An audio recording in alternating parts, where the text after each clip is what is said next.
아시아 태평양 지역 내에 태풍 피해를 최소한으로 경감시키기 위해서 공동 협력을 하는 국제기구 태풍위원회가 있습니다. 우리나라도 창설 멤버로서 참여하고 있는데, 태풍위원회가 하는 일들 중 하나는 태풍의 이름을 제안하고 명명하는 일입니다. 회원국 나라가 10개씩 이름을 제안하고 제안된 이름들은 통상적으로 돌아가며 사용됩니다. 북한에서 제안한 한글 이름이 사용된 후에 영구 제명된 경우가 있었는데 그 피해가 매우 심각했기 때문입니다. 우리나라에서도 그 재산 피해가 역대 최고와 맞먹었고 인명 피해도 엄청났습니다. 지금 고3 학생들이 태어난 해인 2003년 태풍 매미입니다. 태풍 매미가 우리나라를 관통할 때 저는 제주 바닷가에 살고 있었습니다. 그때 거대 괴물 같은 자연의 움직임이 주는 두려움과 공포에 처음으로 맞닥뜨렸습니다. 비바람이 90도 각도로 불어대니 3층임에도 불구하고 창문을 통해 빗물이 넘쳐 흘러서 들어왔습니다. 세차게 부는 바람은 통유리였던 거실의 거대한 창에 쩍하며 균열을 일으켰고 주차된 차들의 후사경은 속절없이 휘어졌습니다. 생후 4개월 된 첫 아이를 가슴에 꼭 끌어안고 이곳저곳에 불을 켜고 물이 넘쳐 흐르는 창가에 이불들을 접어 깔았습니다. 정신없이 우왕좌왕하며 오고 가다가 마치 영화처럼 끌어당기는 바깥 세상이 눈에 들어왔습니다. 바다와 하늘이 말로 표현할 수 없는 묘한 빛깔의 암흑으로 하나가 되어 있었는데 그 장면은 신비와 공포가 맞물려 있었습니다. 러셀 크로우가 주연을 맡았던 영화 노아, 2014년에 개봉되었던 영화, 거기에서 그려낸 대홍수의 장면은 마치 2003년 제가 보았던 그 바닷가의 암흑을 다시 끄집어낸 듯 했습니다. 노아의 본문을 읽을 때마다 이 두 개의 이미지가 제게 재소환되는데, 그 묘한 두려움에 인간의 죄에 대한 하나님의 분노와 또 하나의 폭력처럼 어둠 속으로 가라앉는 인간들의 참혹함이 담겨집니다. 기쁨의 샘들이 터지고 하늘의 창문들이 열려서 40주야 땅에 비가 내렸을 때 사람들은 가만히 있지 않았을 것입니다. 물이 점점 차오르고 세상이 어둠 속으로 가라앉았을 때 순순히 그들이 물에 잠기지는 않았을 것입니다. 영화에서처럼 노아가 만든 방주로 달려가서 방주를 세차게 두드리며 살려달라, 나도 태워달라 울부짖었을 것입니다. 그러나 냉혹하게도 문은 열리지 않습니다. 마치 등을 돌리고 돌아 앉은 듯한 하나님은 태초의 혼돈과 공허와 어둠 속으로 떨어지고 있는 하나님의 창조 세계를 잊은 듯 합니다. 시몬 베유의 말처럼 악이 중력을 따르고 인간에게 가장 소중한 것, 죽음과 사랑에 대한 치명적인 결함이 있어서였을까요? 잘못 죽고 잘못 죽이고 잘못된 향락과 금욕이 만들어낸 비틀어진 환상과 착각으로 인간을 이 지경까지 내몰렸을까요? 대홍수 이후에 9장에서 인간에게 당부하신 하나님의 말씀을 보면 전혀 연관이 없어 보이진 않습니다. 사람과 짐승의 죽음에 대하여 모두 존엄하게 다룰 것을 명하시고, 사람에 대하여는 하나님의 형상으로 지음받았음을 재천명하시면서 훼손한 생명의 핏값을 반드시 찾을 것이라, 아크라고 하는 히브리어가 사용되었습니다. 확실히 찾을 것이라 엄중하게 말씀하고 있습니다. 그러면서도 하나님은 또 축복하십니다. 처음 창조의 축복을 그대로 선포하신 것이 벌써 세 번째입니다.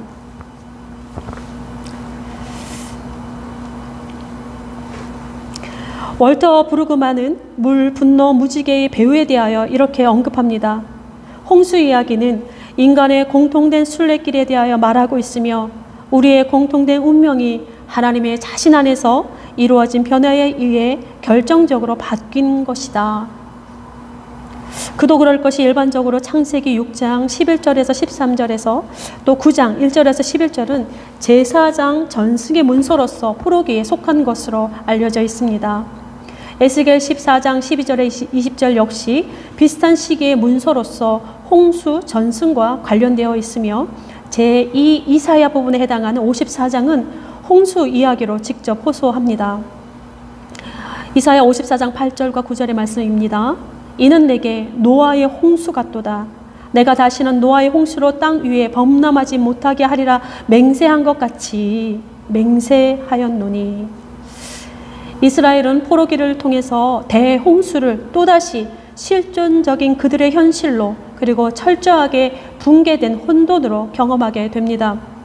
하나님께 이스라엘이 잊혀진 바가 되고 구원을 얻을 만한 요소가 전혀 없다는 사실을 분명히 하면서 희망의 유일한 근원을 오직 하나님께 두고 있습니다. 하나님의 고발과 타협 없는 심판의 메시지, 그리고 고통과 괴로움의 참담함이 이 대홍수와 유비를 이루고 있습니다. 작금의 이 현실을 타개할 수 있는 유일한 길로 자기가 창조하시고 사랑하는 세계를 위해 행동하시는 하나님께 두고 있습니다. 하나님 자신을 위해 그 이름과 명성을 위해 일하시는 하나님, 그의 애정과 영원한 자비가 언제나 인간을 향하고 있기 때문입니다. 하나님의 준엄한 심판은 언제나 다음과 같은 말씀으로 새로운 국면을 맞이하고 있습니다. 하나님이 기억하시고. 기억하셨다 함은 잊혀졌다는 것입니다. 그의 하나님께 잊혀짐은 그 자체가 심판입니다. 하나님의 기억하심은 구원을 위한 하나님의 행동으로 전환되는데 한복판에 언약이라고 하는 단어가 자리 잡고 있습니다.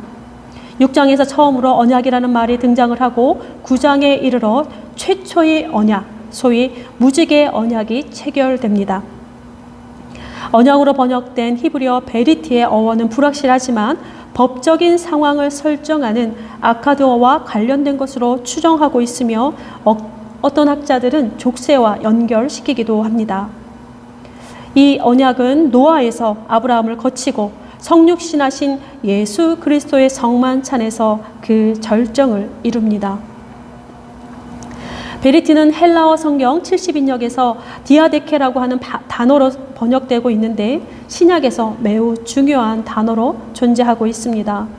디아데케는 외경과 위경 그리고 담에색 문서에서 구원의 약속과 율법, 종말론적 소망이 결합되어 있으며 랍비 문서에서는 법적인 측면을 보존하면서 계약의 피에 대해 깊이 생각하게 합니다.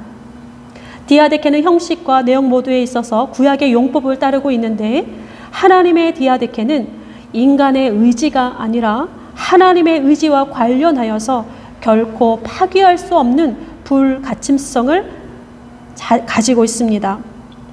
약속과 구원과 개입을 통한 하나님의 뜻의 선포를 지칭하면서 구원의 시대는 디아데케를 기억하는 자리로 의미하고 있습니다.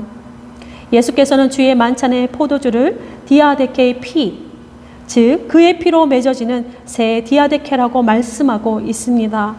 예언이라는 단계에서 성취로 옮겨졌다는 것만 다를 뿐입니다. 법적 협정을 염두에 두고 있는 디아데케는 하나님의 뜻에 대한 구속력의 표현으로서 하나님의 처분이 지배적인 요인으로 작용합니다.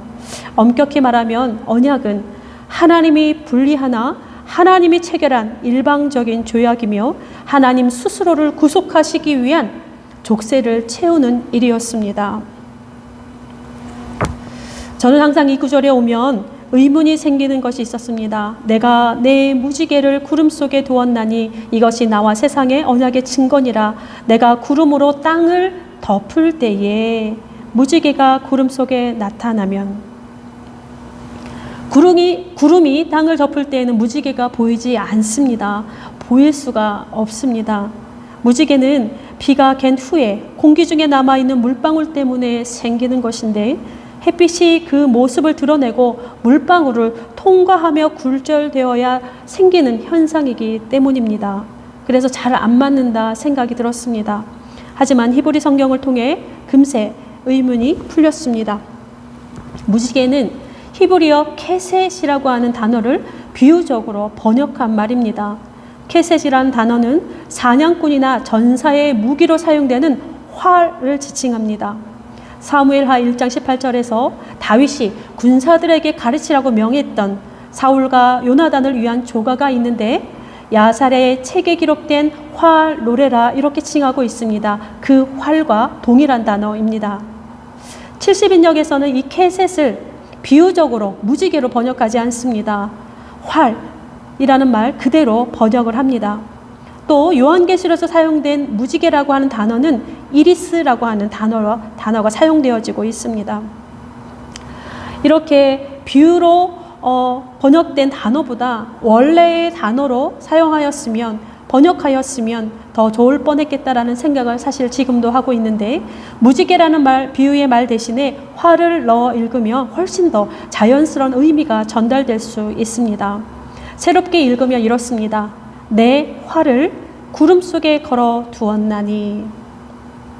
활을 드는 것, 활을 잡는 것은 무기를 장전하기 위함이요 전쟁을 선포하는 것입니다. 반면 활을 벽에 걸듯 걸어두는 것은 평화를 상징하고 있습니다. 내가 싸우지 않겠다라고 하는 표시입니다. 심판의 분노로 구름이 이 땅을 덮을 때 구름 속에 두신 활을 보시고 당신이 체결한 평화의 언약을 기억하며 실행하겠다 하시는 것입니다.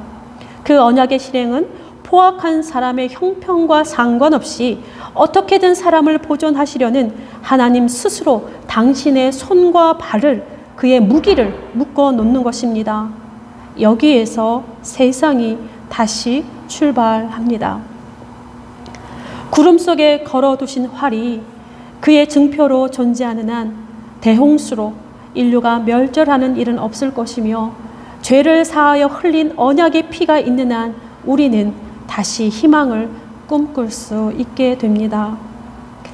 방랑하는 천사 앙겔루스 지젤루스의 말처럼 이 세상에 예수 그리스도를 보내셨기에 인간은 하나님과 영영 갈라설 수가 없습니다. 언약을 기억하시는 분도 언약에 구속되시는 분도 하나님이기 때문입니다. 구름 속에 걸어두신 활은 인간을 살리시려는 하나님을 위한 언약이며 인간을 향한 지극한 사랑입니다. 방랑하는 천사가 이렇게 고백합니다. 사랑은 무게를 지닌 것. 우리가 하나님을 사랑할 때 그 사랑의 힘에 우리는 부단히 하나님께로 밀려가네. 이 글이 저는 오늘 반대로 읽혀집니다. 사랑은 무게를 지닌 것. 하나님이 우리를 사랑하시기에 그 사랑의 힘에 하나님은 부단히 우리에게 밀려오시네. 기도드리겠습니다. 우리를 사랑하시는 그 무게로 인하여 오늘도 우리에게 밀려오시는 하나님, 태초의 혼돈과 어둠 속으로 다시 돌이킬 만큼 무겁고 포악한 우리의 죄질을 깨닫게 하시고 돌이키게 하옵소서. 모든 생명을 준엄하게 귀히 여기게 하시고 비틀린 우리의 욕망을 진리로 다스리게 하옵소서. 구름 속에 걸어두신 활을 보고 언약을 기억하시는 것처럼 우리는 예수 그리스도를 바라보게 하시고 예수께서 걸으시는 그 길을 따라 걷는 하나님의 희망으로 세상에 존재하게 하옵소서. 스스로 언약이 되어주신 예수 그리스도의 이름으로 기도드립니다. 아멘.